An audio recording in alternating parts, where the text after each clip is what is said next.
419 যাত্রী নিয়ে ঢাকা ছাড়ল হজের প্রথম ফ্লাইট। এখনও ভিসা জটিলতায় অনেকে হজ যাত্রীদের সঙ্গে দায়িত্বশীল আচরণের পরামর্শ ধর্মমন্ত্রী। উপজেলা নির্বাচনে চেয়ারম্যান ও ভাইস চেয়ারম্যান পদে আওয়ামী লীগের জয় জয়কার। দলীয় সিদ্ধান্তের বাইরে গিয়ে নির্বাচিত বিএনপির 5 নেতা। রিজার্ভ ও মূল্যস্ফীতি বিবেচনায় ডলারের দাম বাড়ানো হয়েছে জানালেন ডেপুটি গভর্নর। প্রভাব বুঝতে সময় লাগবে বলছেন ব্যবসায়ীরা। এবং চট্টগ্রামের কর্ণফুলী নদীতে আছড়ে পড়েছে বিমান বাহিনীর প্রশিক্ষণ বিমান। আহত 2 পাইলটের জরুরি অবতরণ।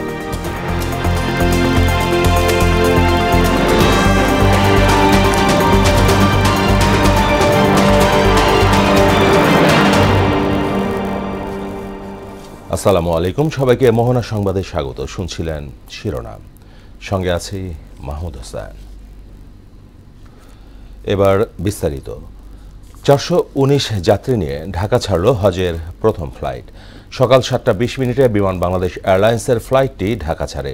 মুসল্লিদের ভোগান্তি কমাতে বাংলাদেশ অংশের ইমিগ্রেশন হচ্ছে আশকোনার হজ ক্যাম্পে, আর সৌদি অংশের ইমিগ্রেশন হজরত শাহজালাল আন্তর্জাতিক বিমানবন্দরে। এবার হজ পালনে নিবন্ধন করেছেন 83,311 জন। এর মধ্যে সরকারি ব্যবস্থাপনায় যাচ্ছেন 4,416 জন, বাকিরা যাচ্ছেন বেসরকারি ব্যবস্থাপনায়। যদিও এখনও প্রায় অর্ধেক মুসল্লির ভিসা হয়নি। এদিকে হজ যাত্রীদের সঙ্গে সহনশীল আচরণের পরামর্শ দিয়েছেন ধর্মমন্ত্রী ফরিদুল হক খান। ক্ষেত্রে আমাদের সর্বোচ্চ আন্তরিকতা অবশ্যই থাকতে হবে। আমাদের হজযাত্রীদের অনেকেই আছে যারা জীবনে প্রথমবার বিমানে চড়ছেন, তাদের সর্বোচ্চভাবে সাহায্য করতে হবে। তাদেরকে সংশ্লিষ্ট সিটটি দেখিয়ে দেওয়া, সিট বেল্ট বাঁধা ও খোলার ক্ষেত্রে সহায়তা করতে হবে। প্রক্ষালন কক্ষ ব্যবহারের ক্ষেত্রেও অনেকেরই সহায়তা দিতে হবে। দর্শক, হজ যাত্রার সার্বিক পরিস্থিতি জানাতে আশকোনা হজ ক্যাম্প থেকে সরাসরি যুক্ত হচ্ছেন সহকর্মী শামীমুজ্জামান চৌধুরী। শামীম, এবারের হজ যাত্রায় হজযাত্রীদের কোনো অভিযোগ আছে কিনা? ভিসা জটিলতা নিয়ে কর্তৃপক্ষ কি বলছে জানাবেন।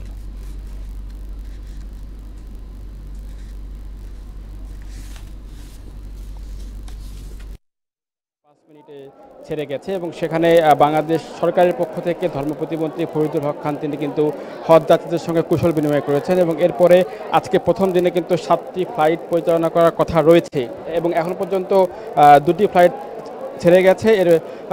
এরপরে আড়াইটা একটি ফ্লাইট আছে এবং 5:30 একটি ফ্লাইট রয়েছে। পর্যায়ক্রমে কিন্তু আজকে মোট 7টি ফ্লাইট কিন্তু আজকে ঢাকা থেকে কিন্তু সৌদি আরবের উদ্দেশ্যে যাবেন এবং এখন পর্যন্ত যারা দেশের বিভিন্ন স্থান থেকে আশকোনা হজ ক্যাম্পে আসছেন তারা কিন্তু হজের সার্বিক ব্যবস্থাপনা নিয়ে কিন্তু মোটামুটি সন্তোষ জানিয়েছে এবং তারা বলছেন যে এবারে ইমিগ্রেশন প্রক্রিয়া কিন্তু হজ ক্যাম্পে হচ্ছে এবং সৌদি আরবের যে ইমিগ্রেশন সেটি হচ্ছে এয়ারপোর্টে হবে এবং পাশাপাশি এখন পর্যন্ত কিন্তু 30,000 মানুষ কিন্তু এখন পর্যন্ত ভিসা পাননি।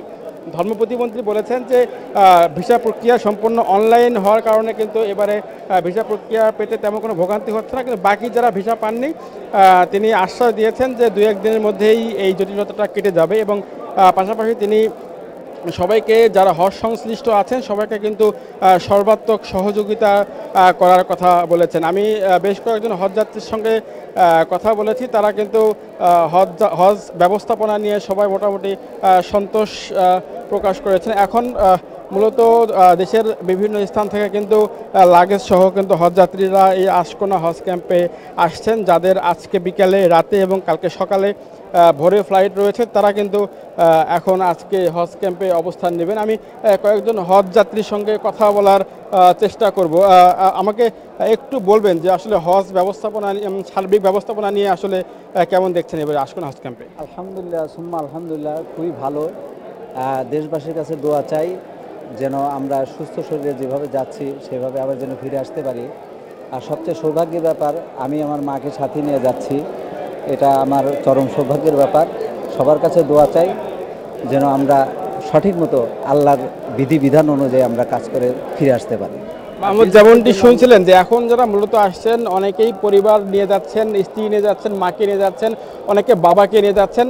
সবাই বলছেন যে পরিবার পরিজন এবং দেশবাসীর জন্য তারা পবিত্র মক্কায় গিয়ে তারা দোয়া করবেন এবং দেশবাসীর জন্য দোয়া করবেন, ফিলিস্তিনি নির্যাতিত মুসলমানদের জন্য তারা দোয়া করবেন। তো আমার কাছে রাজধানীর আশকোনা হজ ক্যাম্প থেকে প্রথম দিনের হজ যাত্রা এই ছিল সবশেষ তথ্য। মাহমুদ। শামীম, আপনাকে ধন্যবাদ। প্রথম ধাপে দেশের 139 উপজেলা নির্বাচনে চেয়ারম্যান ও ভাইস চেয়ারম্যান পদে আওয়ামী লীগপন্থী প্রার্থীদের জয় জয়কার। এদিকে দলীয় সিদ্ধান্তের বাইরে গিয়ে নির্বাচনে অংশ নিয়ে চেয়ারম্যান নির্বাচিত হয়েছেন বিএনপির 5 নেতা। এই ধাপে মোট 1635 জন প্রার্থী প্রতিদ্বন্দ্বিতা করেন। এর মধ্যে চেয়ারম্যান পদে 570, ভাইস চেয়ারম্যান 625 এবং মহিলা ভাইস চেয়ারম্যান পদে 440 জন প্রতিদ্বন্দ্বিতা করেন। প্রতিনিধিদের তথ্য আরও জানাচ্ছেন শারমিন স্বর্ণা। ব্যাপক উৎসাহ উদ্দীপনার মধ্য দিয়ে শেষ হলো প্রথম ধাপের উপজেলা নির্বাচন। বিচ্ছিন্ন, সংঘর্ষ ও অনিয়মের অভিযোগ থাকলেও অবাধ, সুষ্ঠু ও নিরপেক্ষ নির্বাচন হয়েছে বলে দাবি করেছে ইসি। অবাধ, নিরপেক্ষ এবং শান্তিপূর্ণ হয়েছে। কিছু বিক্ষিপ্ত ঘটনা ঘটেছে। এ ধাপে ব্রাহ্মণবাড়িয়ার সরাইল উপজেলা পরিষদ নির্বাচনে স্বতন্ত্র প্রার্থী শের আলম মিয়া বেসরকারিভাবে উপজেলা চেয়ারম্যান নির্বাচিত হয়েছেন। চাঁদপুরের মতলব দক্ষিণ উপজেলায় চেয়ারম্যান পদে দোয়াত কলম প্রতীক নিয়ে বেসরকারিভাবে নির্বাচিত হয়েছেন অধ্যাপক সিরাজুল মোস্তফা তালুকদার। টানা তৃতীয়বারের মতো নাটোর সদর উপজেলা পরিষদ নির্বাচনে চেয়ারম্যান পদে নির্বাচিত হয়েছেন জেলা আওয়ামী লীগের সাধারণ সম্পাদক শরীফুল ইসলাম রমজান। এই পরিস্থিতির মধ্যেও বিএনপির রাজনীতির সঙ্গে জড়িত অন্তত 5 জন নেতা চেয়ারম্যান পদে নির্বাচিত হয়েছেন। শারমিন স্বর্ণা, মোহনা সংবাদ। খোলা বাজারে ডলারের দাম এক লাফে 7 টাকা বাড়ানোর প্রভাব বুঝতে আরও 2-1 দিন সময় লাগবে বলে মনে করছেন মানি এক্সচেঞ্জ সংশ্লিষ্টরা। এদিকে দ্রুত রিজার্ভ কমে যাওয়া ও চলমান মূল্যস্ফীতি নিয়ন্ত্রণে ডলারের দাম বাজার ভিত্তিক করতে 7 টাকা বাড়ানো হয়েছে বলে জানিয়েছেন বাংলাদেশ ব্যাংকের deputy governor doctor Habibur Rahman. Mohona টেলিভিশনকে দেয়া একান্ত সাক্ষাৎকারে একথা বলেন তিনি। বিশ্ব মান ক্রলিং পেগ অনুযায়ী এই উদ্যোগ নেওয়া হয়েছে বলেও জানান তিনি। এছাড়া মূল্যস্ফীতি নিয়ন্ত্রণে স্মার্ট এর বাইন্ডিং তুলে নেওয়া সহ নীতি সুধার 50 বেসিস পয়েন্ট বাড়ানো হয়েছে বলেও উল্লেখ করেন ডক্টর হাবিবুর রহমান। আমাদের রিজার্ভ ফল করছে ক্রমান্বয়ে এবং আমাদের চলমান যে মূল্যস্ফীতি পরিস্থিতি দুইটাই আসলে একটা জাতীয় সমস্যা হিসেবে দেখা দিয়েছে। ডলারের যে বর্তমান মূল্য যদি বাজার ভিত্তিক করতে হয় সেটা আসলে 117 টাকার কাছাকাছি। তো সেই 117 টাকার কাছাকাছি যদি আমরা রেটটাকে নিয়ে যাই, সেটাকে বাজারের যোগান এবং চাহিদার সমন্বয়কে যদি সমন্বয় করতে পারে, তাহলে কিন্তু আমাদের যে বিশেষ করে বৈদেশিক মুদ্রা বাজারে যে চাপটা, সেই চাপটা প্রশমিত হবে। দর্শক, রাজধানীর গুলশানের মানি এক্সচেঞ্জ মার্কেটে আছেন সহকর্মী রেজা খান। তার কাছ থেকে জানবো ডলারের মার্কেটের সরাসরি খবর তিনি জানাবেন। রেজা, ডলারের দাম বৃদ্ধির এই যে কি প্রভাব পড়েছে বাজারে, আর ব্যবসায়ীরা কি বলছেন?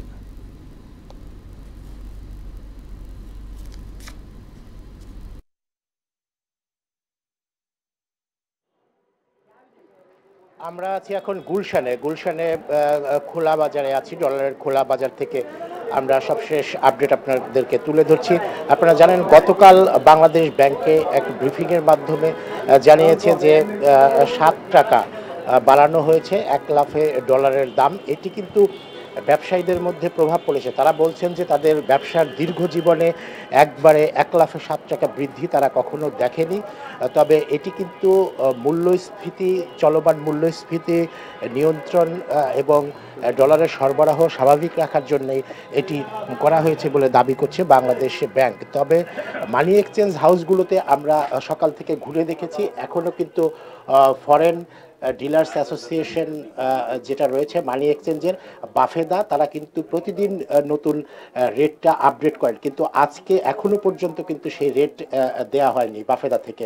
এবং আপনি দেখছেন এই যে 114 টাকা সেল করছে পুরাতন রেটে এবং 116 টাকা বিক্রি করছে ডলার। সেই পুরাতন রেটে কিন্তু আজকে তারা বেচাকেনা করছেন। এই যে আমরা দেখতে পাচ্ছি 116 টাকা আজকের সেল রেট এবং বাই রেট 114 টাকা, অর্থাৎ নতুন যে ডলারের দাম নির্ধারণ করা হয়েছে 117 টাকা, সেটি কিন্তু এখনো খোলা মার্কেটে কার্যকর হয়নি। তবে বাফেদা থেকে নতুন রেট দেওয়ার পরে এই এই নতুন দাম কার্যকর হবে বলে তারা মনে করছেন। আমরা ফরেন এক্সচেঞ্জ রেট নিয়ে যারা ব্যবসা করেন তাদের সংশ্লিষ্ট কথা বলছি। আপনি তো দীর্ঘদিন ব্যবসা করেন, এই যে 1 লাফে 17 টাকা বৃদ্ধি, এটা কি আপনি কখনো দেখেছেন কিনা এবং এর কি প্রভাব পড়বে, কবে থেকে নতুন দাম কার্যকর হবে আপনি মনে করছেন? আসলে গতকালকে ব্যাংকে 60 টাকা বেড়ে যাওয়াতে এই প্রভাবটা আমাদের মার্কেটে পড়ছে এবং কাস্টমাররা আসে কিন্তু বিক্রি করতে পারতেছি না, কিনতে পারতেছি না, অলরেডি প্রভাব পড়ে গেছে। তো এর আগে কখনো দেখিনি 60 টাকা একবারে বাড়া, কিন্তু এই প্রথম দেখলাম। এটা বাড়াতে আসলে মানুষের সবকিছুতে প্রভাব পড়বে। এটা আসলে 1 টাকা 2 টাকা এরকম বাড়লে এরকম প্রভাবটা পড়তো না, কিন্তু 60 টাকা বেড়ে যাওয়াতে এখন আমাদের মার্কেটে প্রভাব অলরেডি দেখা দিয়েছে। আর ওই অ্যাসোসিয়েশনের যে রেটটা, এই রেটটা আমরা এখনো পাইনি, তবে যে কোনো মুহূর্তে আমরা রেটটা পাবো, পাইলে আমরা সাথে সাথে ওই রেটে কেনাবেচা করা শুরু করবো ইনশাল্লাহ।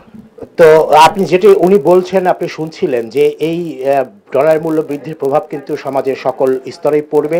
তবে বাংলাদেশ ব্যাংক যে মূল্যস্ফীতি নিয়ন্ত্রণের যে উদ্যোগ হিসেবে এটাকে ব্যবহার করেছে, সেটা কতটা কার্যকর হয় তা দেখার জন্য আমাদেরকে অপেক্ষা করতে হবে। এই ছিল গুলশান মানি এক্সচেঞ্জ থেকে সবশেষ আপডেট।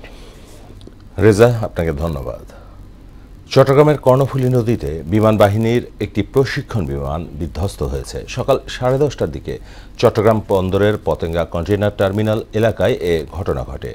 আন্তঃবাহিনী জনসংযোগ পরিদপ্তর এক বার্তায় এ তথ্য নিশ্চিত করেছে।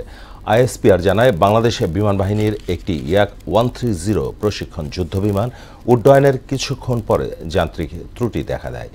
এক পর্যায়ে বিমানটিতে আগুন ধরে যায়। এ সময়ে বিমানে থাকা 2 জন পাইলট প্যারাশুট দিয়ে অবতরণ করতে সক্ষম হন। এক পর্যায়ে বিমানটি কর্ণফুলী নদীতে বিধ্বস্ত হয়। পরে বিমানের 2 জন পাইলটকে উদ্ধার করে চট্টগ্রাম সম্মিলিত সামরিক হাসপাতালে ভর্তি করা হয়েছে।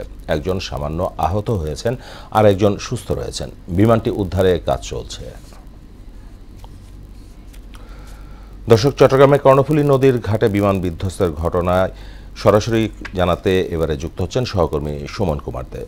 সুমন, বিমানের উদ্ধারের সবশেষ কি অবস্থা আর কি বলছে কর্তৃপক্ষ?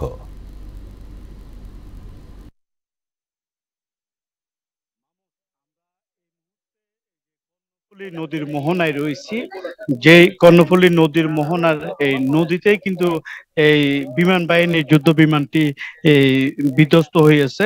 এখানকার যারা স্থানীয় রয়েছে এবং এই মাঝি মোল্লা রয়েছে এবং শিবে যারা কর্মরত রয়েছে, তারা আমাদেরকে জানিয়েছেন বিমানটি যখন এই উড্ডয়নের পরে এদিকে একটা বোট ক্লাব রয়েছে, ক্লাবের উপরে যখন এসেছে তখন কিন্তু বিমানের পিছনে এই আগুন লেগেছে তারা দেখেছে এবং অনেকেই সেটি ভিডিও ধারণ করেছে। এরপরে বিমানটি কিন্তু এই আমি আপনাদের যেই নদীটা দেখাচ্ছি, এটা কর্ণফুলী নদীর মোহনা। এই নদীর মোহনা অর্থাৎ মাঝখানে বিমানটি 2 টুকরো হয়ে 2 পাশে 2 টুকরা পড়েছে এবং এই মুহূর্তে এই বিমানটি এই পানির নিচে রয়েছে।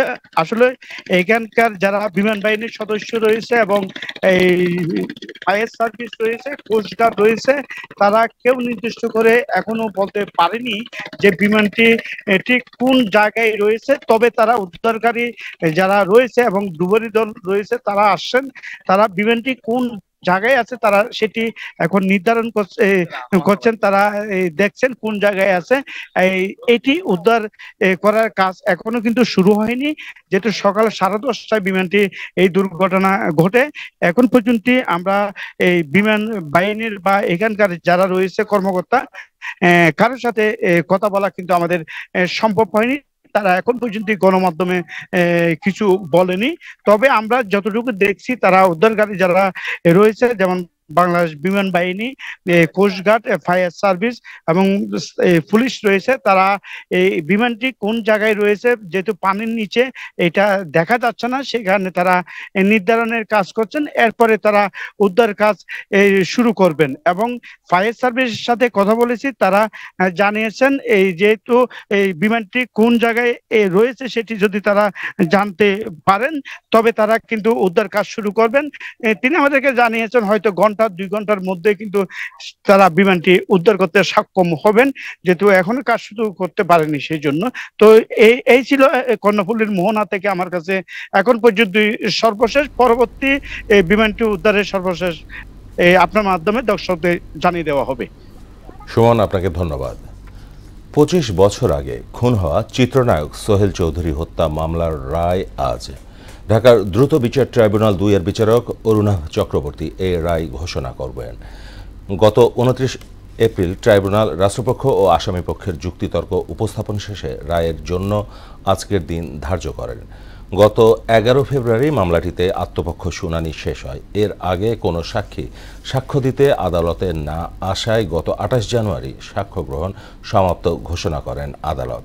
মামলাটিতে 10 জনের সাক্ষ্য গ্রহণ করেন আদালত। 1998 সালের 17 ডিসেম্বর রাজধানীর বনানীতে ট্রাম্পস ক্লাবের নিচে সোহেল চৌধুরীকে গুলি করে হত্যা করা হয়। সোহেল চৌধুরী নিহত হওয়ার পরপরই এই হত্যাকাণ্ডে চলচ্চিত্র প্রযোজক ও ব্যবসায়ী আজিজ মোহাম্মদ ভাইয়ের সম্পৃক্ততার অভিযোগ ওঠে। ভূগর্ভস্থ সম্পদ যথাযথভাবে ব্যবহার করার আহ্বান জানিয়েছেন বিদ্যুৎ ও জ্বালানি প্রতিমন্ত্রী নসরুল হামিদ। সকালে পেট্রোবাংলায় অনুষ্ঠিত geology for sustainable development of বাংলাদেশের 2 দিনব্যাপী ন্যাশনাল সেমিনারে বিশেষ অতিথির বক্তব্যে একথা জানান তিনি। সমৃদ্ধশীল বাংলাদেশ বিনির্মাণে ভূতাত্ত্বিক জরিপের অপরিহার্য গুরুত্ব আছে বলেও জানান মন্ত্রী। খনিজ সম্পদ ব্যবহার করে জ্বালানিতে আমরা ব্যবহার করি, বিদ্যুতে ব্যবহার করি, বিভিন্ন ক্ষেত্রে ব্যবহার করি। আমাদের যা যতটুকু মূল্যবান সম্পদ আছে সেটাকে সর্বোচ্চ ব্যবহার আমরা কি করতে পারি সেটা নির্ভর করছে কিন্তু আপনাদের। তার মানে আপনাদেরকে স্বাবলম্বী হতে হবে। এবারে ক্রিকেট। সিলেটে সিরিজের শেষ ও পঞ্চম টি-20তে আজ মাঠে নামছে বাংলাদেশ ও ভারত নারী দল। বিকেল 4টায় শুরু হবে খেলা। টানা 4 জয়ে সিরিজ নিশ্চিত করেছে সফরকারীরা। এবার হোয়াইট ওয়াশের লক্ষ্যে মাঠে নামবে হারমানপ্রীত কৌররা। আর এখন পর্যন্ত কোনো ম্যাচ না জিততে পারায় হতাশায় ধুঁকছে নিগার সুলতানারা। এবার জিততে না পারলে অস্ট্রেলিয়ার পর ভারতের কাছে হোয়াইট ওয়াশ হবে স্বাগতিকরা। তাই হোয়াইট ওয়াশ এড়ানো এখন মূল লক্ষ্য বাংলাদেশ নারীদের।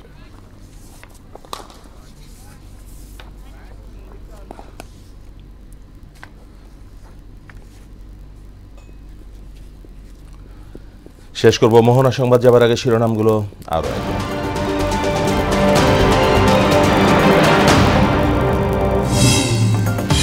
419 যাত্রী নিয়ে ঢাকা ছাড়ল হজের প্রথম ফ্লাইট। এখনও ভিসা জটিলতায় অনেকে। হজ যাত্রীদের সঙ্গে দায়িত্বশীল আচরণের পরামর্শ ধর্মমন্ত্রী। উপজেলা নির্বাচনে চেয়ারম্যান ও ভাইস চেয়ারম্যান পদে আওয়ামী লীগের জয় জয়কার। দলীয় সিদ্ধান্তের বাইরে গিয়ে নির্বাচিত বিএনপির 5 নেতা। রিজার্ভ ও মূল্যস্ফীতি বিবেচনায় ডলারের দাম বাড়ানো হয়েছে জানালেন ডেপুটি গভর্নর। প্রভাব বুঝতে সময় লাগবে বলছেন ব্যবসায়ীরা। এবং চট্টগ্রামের কর্ণফুলী নদীতে আছড়ে পড়েছে বিমান বাহিনীর প্রশিক্ষণ বিমান। আহত 2 পাইলটের জরুরি অবতরণ।